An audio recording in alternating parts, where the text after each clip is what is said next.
Hello everyone, this is Ross from Retro Dream Beam. I'm an eBay seller full-time. I've been doing this with my fiance Netta for more than 3 years now. Don't forget to like the video and subscribe to the channel.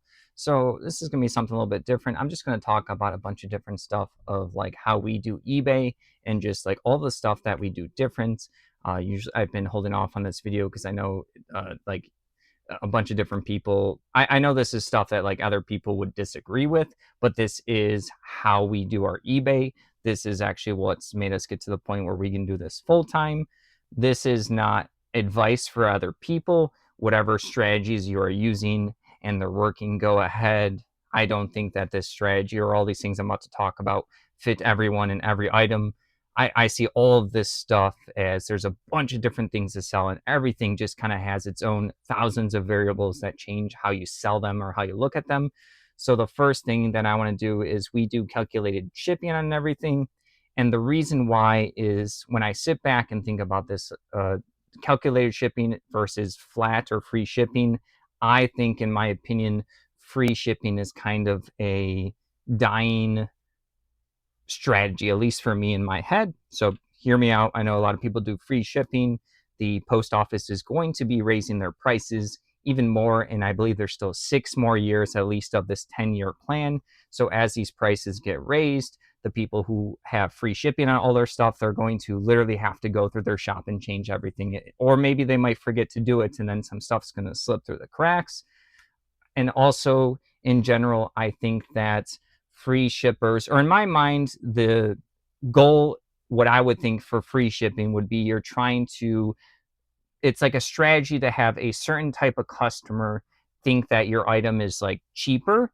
But I know a couple of free shippers and they kind of bake their price into it. So it's not really the cheapest because they kind of already like bake it into the price. So they're just going off of the psychology of the person sees free shipping, which will work on some people. But in my mind, that you're targeting a specific type of person to buy your item, where when I'm doing calculated shipping, I'm targeting a person that general person that wants the item. So I sell a lot of niche stuff, board games, books, card games, little collectibles, ephemera. These are things where if someone wants it, they're just going to look at the total price. They're not going to really care about if something's free shipping or not. They're just going to look at the total price and then get it if they want it.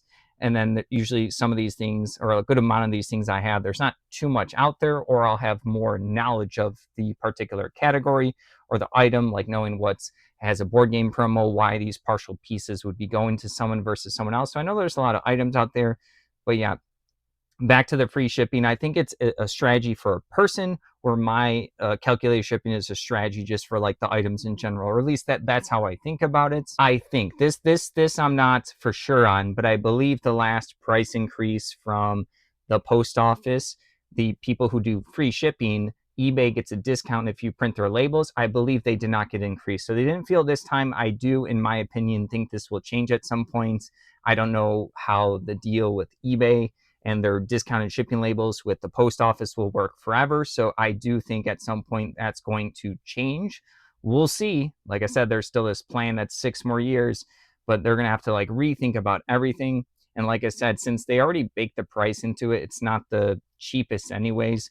I can look up a couple of random items that I have, and I could just do like lowest price, and there's going to be like some calculated above the free shipping. So I just don't, for me personally, like that as a strategy. We tried it when we were part-time. We couldn't go full-time because we were doing that strategy. So it also could just be like a disconnect with me. Like I said, this is a lot of stuff, like how my brain works for this and what got us to this point to be full-time right now. All right, the next up, the thing is also another controversial one.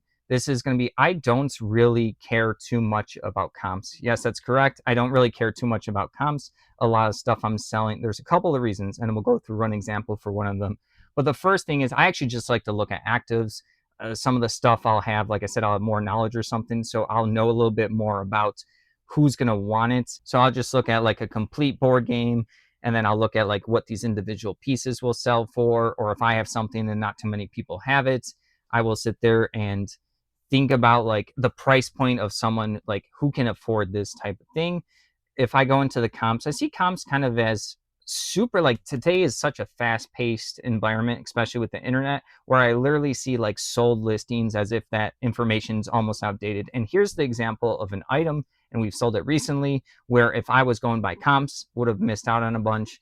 So we had a Pokemon Costco tin pack right there. At the time, they were probably selling for $70, but in trading cards, this is not every item, but in the trading cards, if you have like a sealed product and usually you sell it, that meant that the price shot up, and all those prices below that price sold.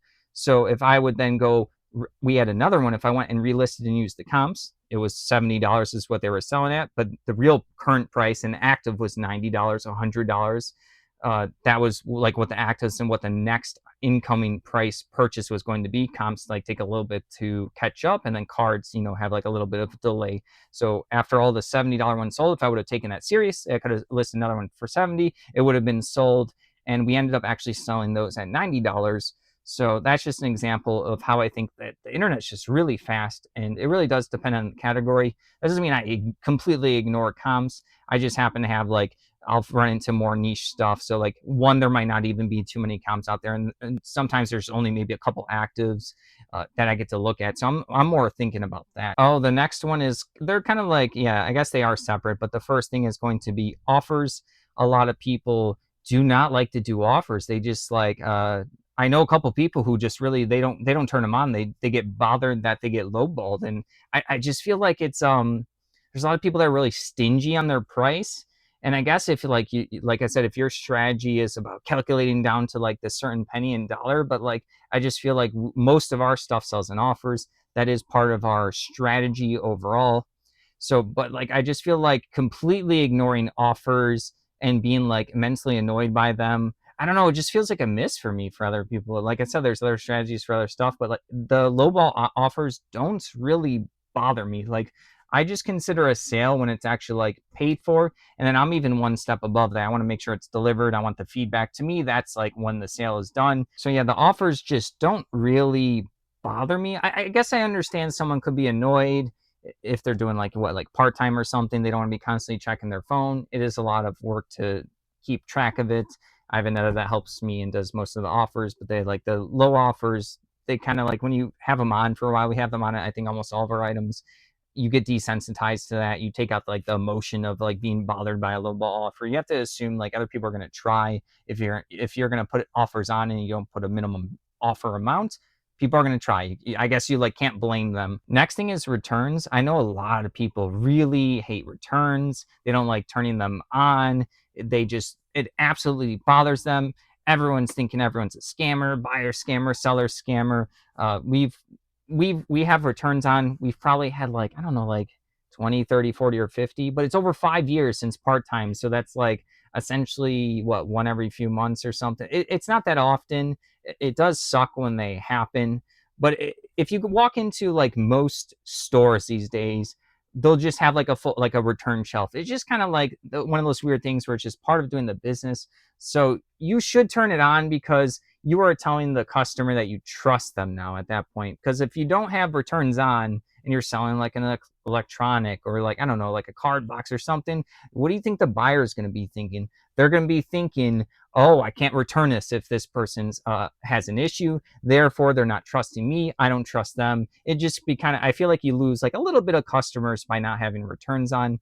I really like it a lot. Like I said, this is not advice for other people, but this is just like, this is what I go through in my mind when I'm thinking about this stuff.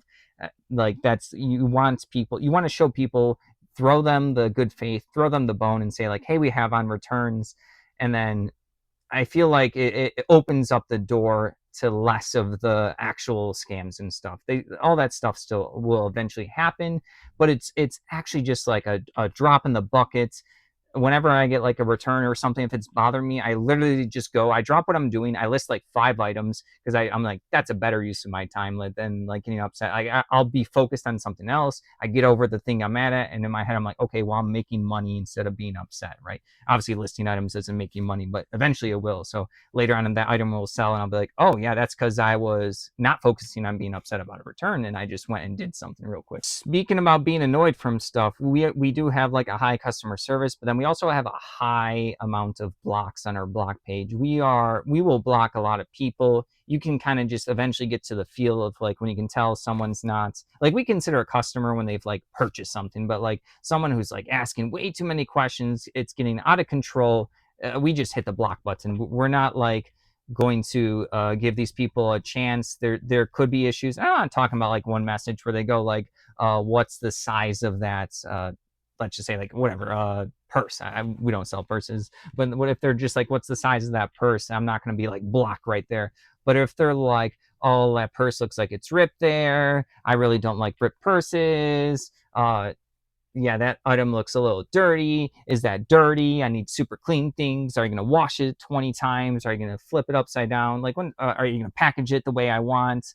At that point, that's a block. So we are very block heavy, like our block list. At some point, I think, since we're going to keep doing this, our block list, I think you could do 5,000 people. It will get full. So like, we also have high customer service, but we also don't mess around. We want to spend our actual energy on the people and customers that matter. The other thing is packing. Aneta does all of the packing. You can check her feedback. She gets a ton of compliments about her packing, and she wanted me to mention that she packs stuff on how she wants it to be packed. She wants it not damaged. She wants it to have extra care. She wants it to look at the best it can. We get a lot of packages from stuff like, we've gotten like a video game where she paid $60 and they threw it in like a mailer with no bubble wrap or nothing. It came, no damage, no issue, but like, we wouldn't do that type of thing, or specifically she wouldn't. So she really wants to make sure that the item gets there, and our feedback kind of follows up with that. We're not really like going to be like super nitty gritty about like the particular price in something. Like, we'll have to make, like, if we have to pay a little bit more for shipping, we do it. That's fine. If it has to be a little bit more weight, we want the item to get there. We want it protected. It's like the most important part. You get the sale, but you need to get the item to the person. So she gets a lot of feedback for that, and she wanted me to mention that. I'm sure there's other people that do that as well. I just wanted to throw it in. Oh, the other thing that I just like don't really focus on, and I used to focus this on a lot, is you have all of your numbers that you're looking at, and I kind of see them at this point in time is I just kind of like ignore them, right? You have all these things like sell-through rates or sales conversion or how many impressions you get, how many views you get. And I know this is, a lot of people are going to disagree with this, but for me, the only thing that matters is the money that goes into our bank accounts. In my head, all of these numbers are kind of for like quarterly reports. It's more like corporatized type of numbers. I get it. Like, I understand people focus. I just don't focus on it really. I just like literally just like, I'll look at the sales. I'll take a glance. I'm not going to like completely ignore them, but I'm not like focusing on that. That's not the goal. The goal is actually to feed ourselves and to support us with the house and bills and stuff like that. So that's the actual goal of doing this. So when I'm sitting back and thinking it, I can try to look at all these numbers and try to do as much as I can for them. Doesn't mean I don't try to improve on all the stuff I do for the eBay. It just, I don't really use them as like my main goal or guider. It just literally matters that the money comes in. Is that enough to pay the bills? Okay, we can keep doing this. That's how I view it. I really think the numbers are just for like corporate, like quarterly reports and stuff. Like, that's when I sit back and think, I'm like, well, why would I care about like the sell-through rate or the sales conversion? Because I that doesn't actually change like what bills I'm being paid for, right? If I sell more, sure, theoretically I'll get more money to pay the bills, but like, that's not the actual thing that happened. Oh, the other thing I know, I've done most of my listings on my phone. The mobile app's been amazing 99% of the time. I know a lot of people that hate it. I know a lot of people are going to tell me that the PC is more efficient. For me, I like grabbing my phone. I sit down, photo box in my seat. I have my item box ready, like my inventory ready to list. I have all my baggies next to me. I basically have a mini station. I know I could do that with a computer too. I just get more focused with it on my phone. I've always just done it. It's just really easy. I take my pictures on my phone. My phone has like really good pictures or picture quality. So I get to just sit there. I one time I had to actually list on the PC, and it was just different. It took me forever. I was like, oh wow, this is like completely different than the mobile phone. And I'm sure if I did it on the PC, I would get used to it, and maybe it's like faster for other people. But for me at this point, I'm just like locked in. I've been doing it. I've done over 30,000 listings on my phone, so I'm very good at it. I know how it works, and I like it. Like, I don't have many problems with it. I can think of like, there was like one day that there was issues, but then when I looked it up, eBay was just having issues overall, so it wasn't like a mobile type of thing. And I think the only other thing that mobile won't do, and they could have fixed it, I barely do electronics, is I think when listing on the mobile, it wouldn't have like a was it like 4 parts are not working or something? Like they don't actually have that as like a descriptor for the thing. So I think that was like the one or two times I had to go on the PC to like quickly add that in. They could have changed that. Like I said, I barely do electronics, and if I do, they're probably like sealed or something or tested, so I don't have to put like 4 parts or the incomplete thing. I forget. I think it's like 4 parts. Oh, the other thing that I do, even if it's the same category, I start all my listings by scratch. This is actually something that I would concede where I understand having like templates and drafts would be better. But I realized for myself, I make way more mistakes if I just like, let's say if I'm doing like 100 of whatever, something like a book, or let's say like a Pokemon card or a trading card or a dead card game. I do a lot of dead card game stuff. And let's say I got a bunch of singles. It'd probably be easier to have a template or something like that, but I just do really better, or I make less mistakes if I just do it from scratch. So almost all my listings are from scratch. When I first started, I used to do the thing where I think you can click on someone's listing and like sell similar or something, and then it would give you the base of the stuff that the person had, but then you're like trusting a complete stranger. You don't know if they're really accurate on this stuff. And there have been some really old listings where I eventually look back at it. I'm like, oh, I think I just like yoink someone's like descriptors and stuff, or like, like how you can just do the sell similar on it. I'm like, oh wow, that was like wrong. That was a bad idea to do that. So I just do everything from scratch. And there's been a couple of items.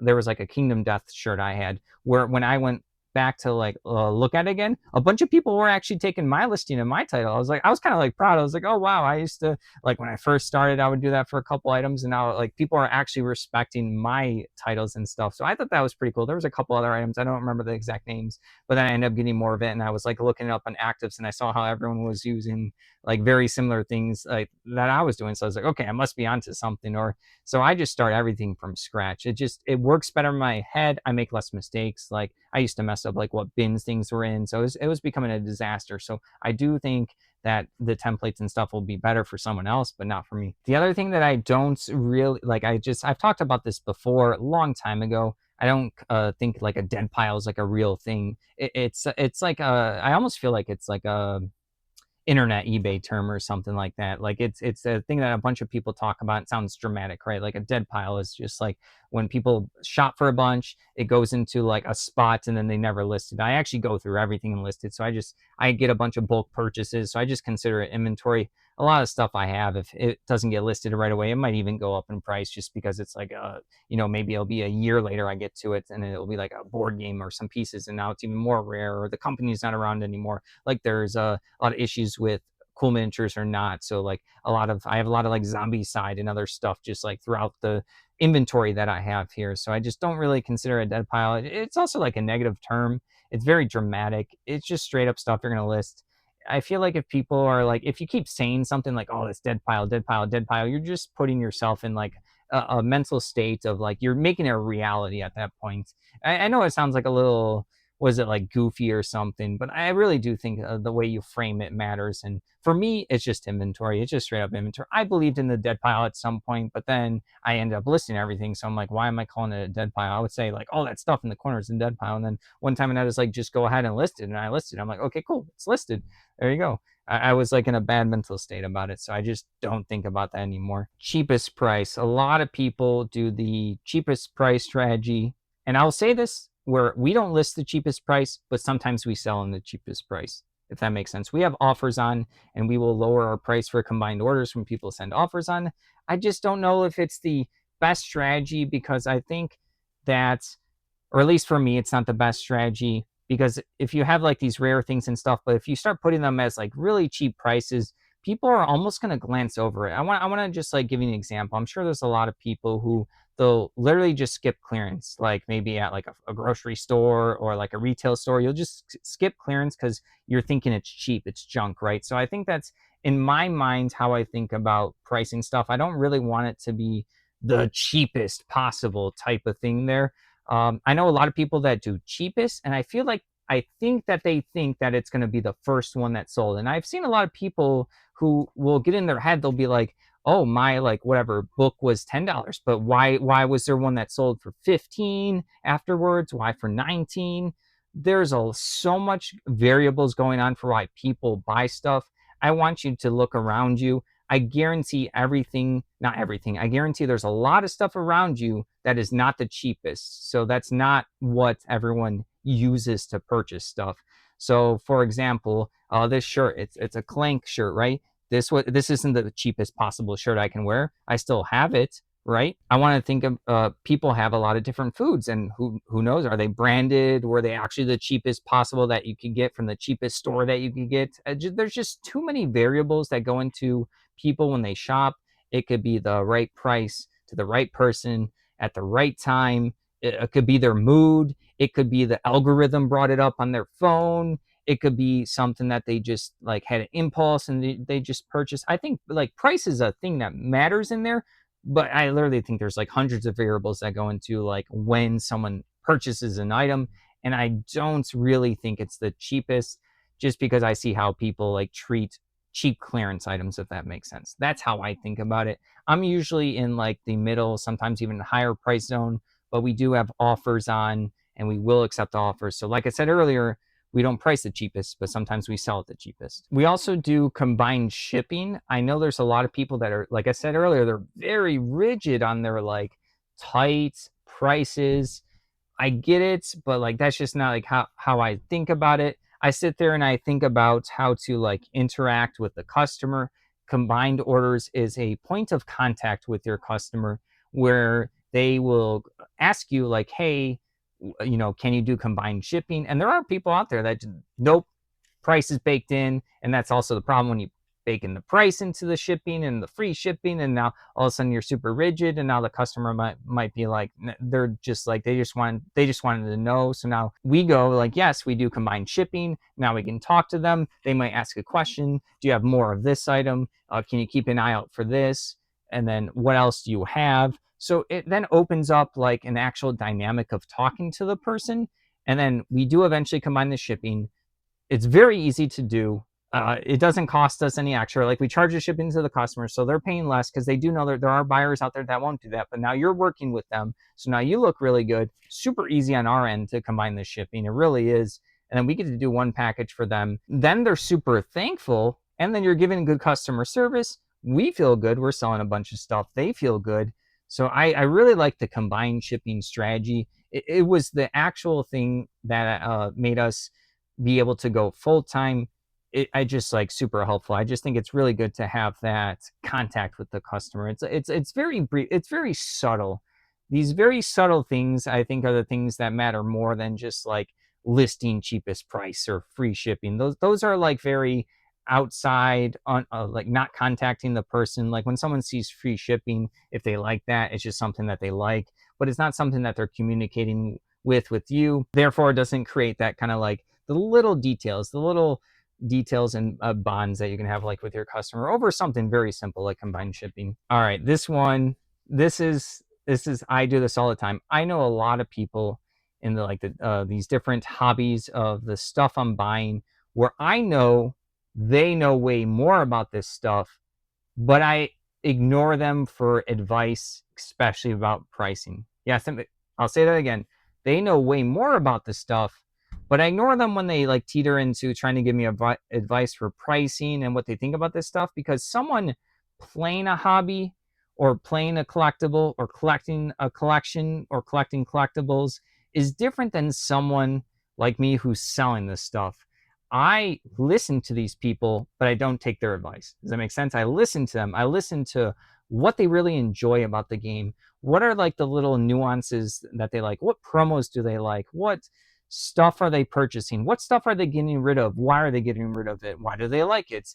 But like usually these people, when they start giving me advice on like what to price stuff, I'm not gonna be like rude or mean to them. But in my head, I'm like, I'm not listening to that, because like I know I'm listening to what they actually enjoy. And I mean like actually listening to what they enjoy about it. So I like to observe a lot. You learn way more by listening than by talking.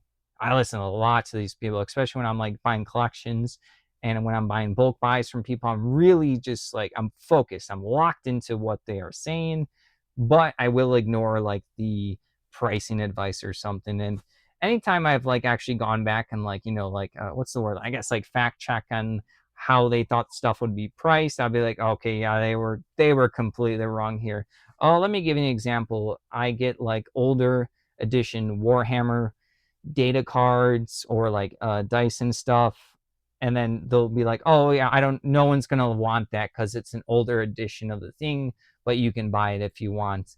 I know I sell that stuff all the time, so it's like, well, yeah, I'm listening to this person, they're saying, like I said, I'm listening to them, they like the new stuff, but it doesn't mean everyone in the hobby likes the new stuff. The people might just want to play like a different edition. They might just be collecting. It could be for art. It could be for like a project. There was someone that bought something from us, and they were like, they were going to use it for like a school project. They just wanted to cut out like the board game box, and they were going to use it for a school project. So like, it's, you really, a lot of people will be like into the newest thing for a hobby, but that's not everyone. I also enjoy a lot of older board games. I probably play more older board games, like from the mid 2008, 2009, 2010, 11, 12, than I do modern stuff. But I know there's a lot of people into the modern stuff, but there's also a lot of people that still like the board games. There's a ton that I have. I like to catch up on them. I just enjoy them. The last thing that I'm going to end this with is I kind of ignore other sellers' advice. I know this is very ironic coming from, and like I said at the beginning of this video, this isn't really advice for other people. I think there's so many, there's like hundreds of thousands of variables on all the different categories, how you can find this stuff, how you're going to photograph it, how you're going to price it. It just, whatever works for you. So usually like when other people who sell stuff start telling me like all the less I've listened to other people about eBay, the more successful Ned and I have been. Like, we figured out through just like time and experience what works for us. That doesn't mean that we're going to completely ignore everything. That doesn't mean that we don't absorb it. But there's a lot of stuff people will say stuff like, yeah, if someone like, yeah, there was like a friend who told me, they're like, oh yeah, you should do like free shipping. And I'm like, in my head, I was like, oh, we've already done free shipping before that. That's like, we weren't able to go full time with that, so just didn't click with us. So like, it's just like generic advice like that. We just kind of ignore. You just sit back, listen. But I think the biggest thing that can ever speak to you and to us is always experience. If something's working for you, like, just keep doing it. Always be open to other ideas. Always be willing to change your view on something. We've changed a lot of our views about our eBay strategy. Like I said, this is just the particular strategy that let us go from part-time to full-time. It could change in the future. We're not like super crazy sales popping off every day everywhere. We're not like at that point yet. It's just like a slow thing that we're slowly doing, keeping track of it. I'm keeping an eye out on it. I'm not taking the numbers like crazy too serious, but I am looking at everything. I look at how many sales we get every month. I do like to look at it over the year. I do like to take a look at like the inventory. How is everything doing? What are people buying right now? It changes a lot, and we are in like a really fast pace environment right now where like a different hobby or something can be hot and then out of nowhere it's not, and then it's the new fad. Let me give you an example. I know like trading cards are really hot right now, such as like probably like Pokemon. A lot of people probably like know Pokemon.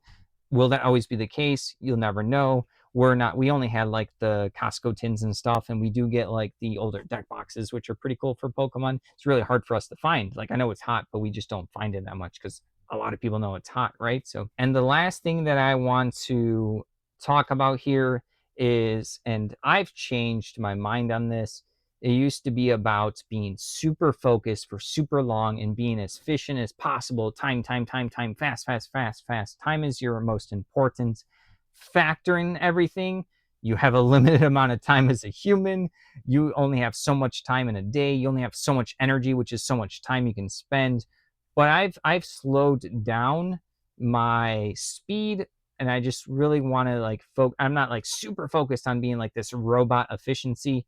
I'm just really focused on making sure I'm just doing it at a nice pace. The tortoise wins the race, not the rabbit. So I just keep going slowly. I used to be super speedy. I made so much mistakes, but now I've kind of changed my mind. And I want to say like this year I've changed my mind. Also, I used to have like a bunch of kind of like imaginary goals in my head where it'd be like, oh, I won't list an item under $10. Change my mind on that. I don't think I'll list whatever for whatever price. If I think someone will purchase it, they can purchase it.